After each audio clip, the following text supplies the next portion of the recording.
David, a big part of this week's positive regression, of course, is previewing the doubleheader at Pocono this weekend for the Cup cars.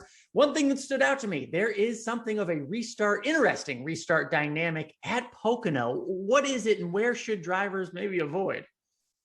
Yeah, and they can avoid it. This is the first Pocono race since the choose rule has been introduced. But that inside line, specifically from the second row on back, is just a disaster. The inside of the third row retains position less than 20% of the time and has an average positional loss of 2.7 spots.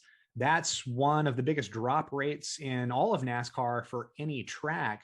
So keep an eye out. The restarts look crazy, and it looks like there's room to drive from the inside groove, but the outside is the stronger of the two. Matt DiBenedetto once said that, after you get past turn one, you don't want to be on the inside because that's when the freight train occurs. Listen to Matty D. Hopefully the other drivers are listening as well. Another big part of this week's podcast, of course, was Kyle Larson. Dominates these 550 tracks. All he's doing is winning. So is Kyle Larson beatable this weekend?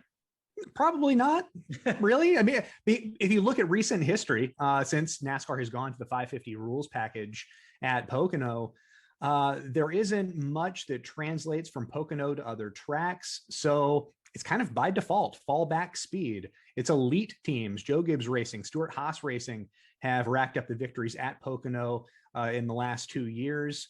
That analog for 2021 is Kyle Larson, and Hendrick Motorsports. Stands to reason that, hey, he's starting from the pole. He's probably going to have a good day, at least Saturday and probably also Sunday.